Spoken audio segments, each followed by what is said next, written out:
आपके कुंभलगढ़ में भी हो, राजसमंद में और भी विधानसभाओं में देखी, कार्यकर्ताओं में कुछ मनमुटाव की बातें, कुछ इस तरह की जो बातें आई सामने, वो कैसे देखें? तो इस बार क्या गणेश सिंह जी आगे हैं या योगेंद्र सिंह जी आगे? ये अभी जो आदमी जिसकी अच्छी जिताऊ स्थिति होगी सर्कल के अंदर, उसको ही टिकट मिलेगा। और बाकी खड़ा होने की वजह से और कुछ ऐसी स्थितियाँ भी आई थी जिस वजह से वहाँ पर कांग्रेस हारी। बाकी तो कांग्रेस के इस बार कांग्रेस अवश्य जीतेगी। बीजेपी वालों की धड़कनें हो सकता है अभी थोड़ी बढ़ गई हो, बाकी इस बार कांग्रेस की बहुत अच्छी लहर है।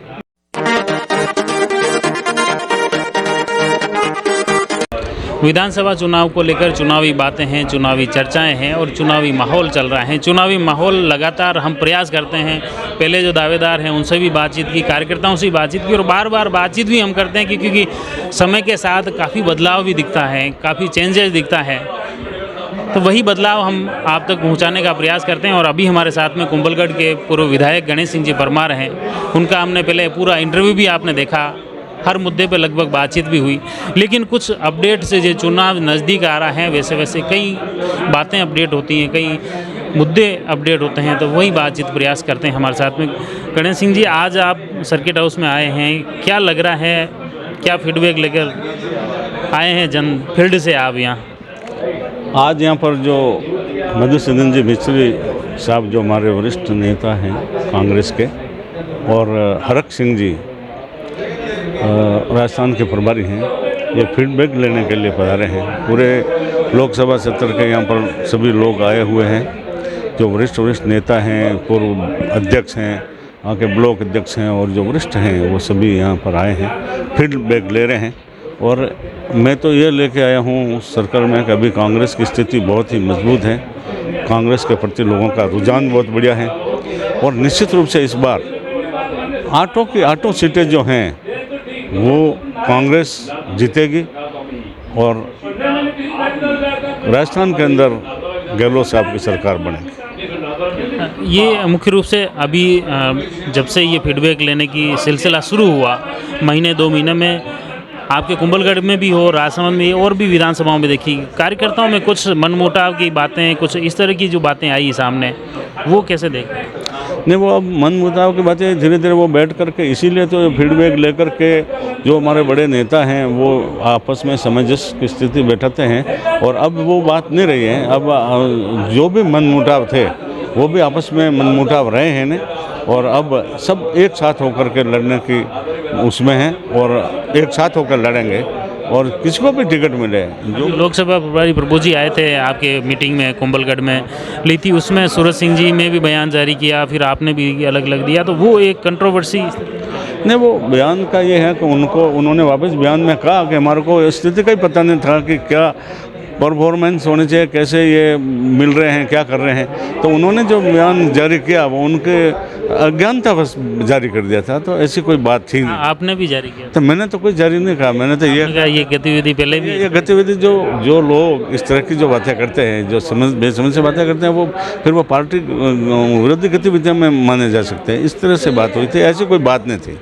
तो इस बार क्या गणेश सिंह जी आगे हैं या योगेंद्र सिंह जी आगे? ये अभी जो भी सभी हम दावेदारी मैंने भी की है, योगेंद्र ने भी की और भी कई लोगों ने की हैं। देखिए, ये सारे की सारी सर्वे हो रही हैं, सर्वे में जिसका नाम प्रथम आवे वही टिकट ले जावे। मैं तो ये कहना चाह रहा हूँ, कोई यूँ नहीं है कि भाई हमारी ज़रूरत नहीं है कि भाई हम भी खड़े हुए हैं। जो आदमी जिसकी अच्छी जिताऊ स्थिति होगी सर्कल के अंदर, उसको ही टिकट मिलेगा और इसीलिए सारी की सारी चीज़ें जो हैं वो आज की तारीख में हो रही है। फिर एकजुट रह पाएगी? नहीं, कोशिश पूरी हमारी तरफ तो रह जाएंगे सब, कोई तकलीफ वाली बात नहीं, एकजुट रहेंगे और जिसको भी टिकट मिलेगा उसको जिताएंगे। ये बताते हैं कि जैसे बार बार मैं, हालांकि ये सवाल पहले भी मैं कर चुका हूँ कि कुंभलगढ़ में बीजेपी के विधायक हैं और कहते हैं कि गढ़ है बीजेपी का, उसको कांग्रेस नहीं तोड़ पाती है। मैं ईमानदारी से कह रहा हूँ, कोई गढ़ नहीं है सब। गढ़ तो यह है कि एक हमारा बागी आदमी खड़ा हो गया था और बागी खड़ा होने की वजह से और कुछ ऐसी स्थितियाँ भी आई थी जिस वजह से वहाँ पर कांग्रेस हारी। बाकी तो कांग्रेस तो 2008 से 13 तक कांग्रेस वहाँ जीती हुई थी, ऐसी कोई वाली बात नहीं थी, गढ़ वाली बात नहीं है। वहाँ पर वो क्या है कि हमारे क्या है कि एक ईमानदारी के साथ चुनाव लड़ने की प्रक्रिया कांग्रेस के अंदर है और हमेशा ईमानदारी को पहले प्रथम शरण में ईमानदारी आगे रखते हैं। और इनका क्या है, बीजेपी वालों की बेईमानी को आगे रखते हैं ये कैसे भी करके ऊपर करके नीचे करके कोई आदमी को बागी खड़ा करने में वगैरह में कई तरह से बूथों के ऊपर मतलब है जो धामाधीम करके वगैरह। इस वजह से कांग्रेस कुंभलगढ़ में कभी कांग्रेस हार नहीं सकती। इस बार कुंभलगढ़ मुख्य रूप से एक धार्मिक मुद्दा रहा, भगवा ध्वज फहराने का मुद्दा। उस पर भी आपकी बात भी आई, उनकी बात भी आई कि वहाँ भगवा फहराया जाए। दोनों तरफ से कंट्रोवर्सी है।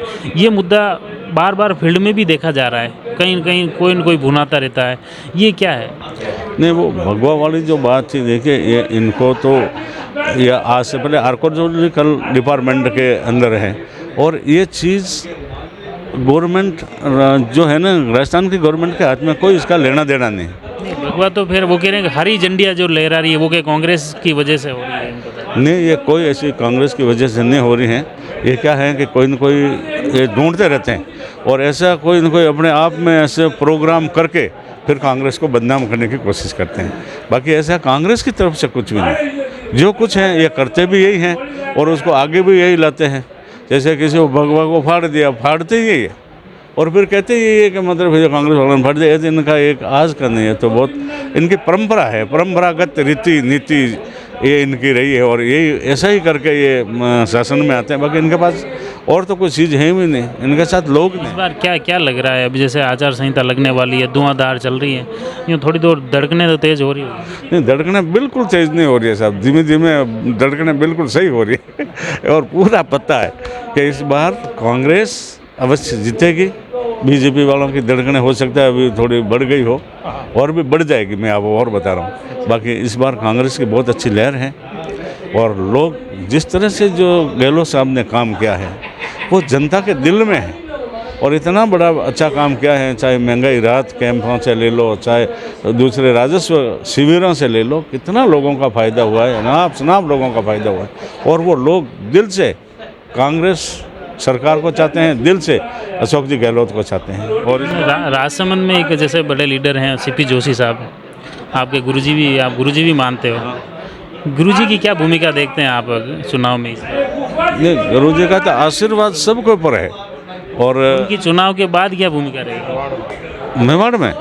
मेवाड़ में तो वो तो हमारे बड़े नेता है। चुनाव है वो तो है ही है, चुनाव में भी बड़े अभी पार्टी ने उनको पूरा वो मैनिफेस्टो का वो बड़ा बना दिया इंचार्ज, लेकिन चुनाव अगर जीत गए तो फिर क्या भूमिका दिखेगी? अब ये मैं आपको कैसे बता सकता हूँ, ये मेरे अस्तर का सवाल नहीं है, थोड़ा ऊपर का सवाल है। तो कार्यकर्ताओं की या उनकी उम्मीद साहब के साथ बहुत बड़ी शुभकामना रहेगी, हमारे दिल में उनके प्रति बहुत श्रद्धा रहेगी।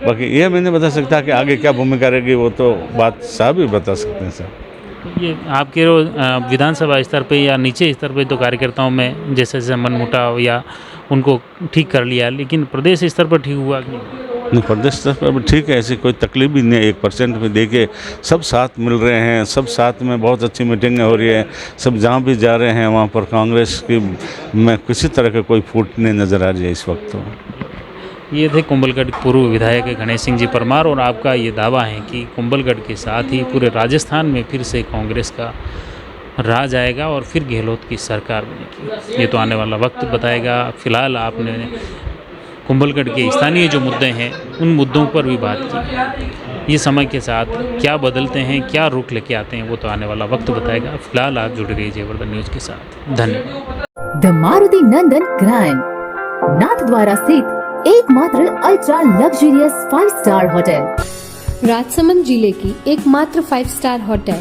द मारुति नंदन ग्रैंड में भोजन की स्वादिष्ट थाली अब सिर्फ 290 रुपए में। श्रीनाथ जी की नगरी नाथद्वारा में इस सुनहरे अवसर का आनंद अवश्य उठाएं।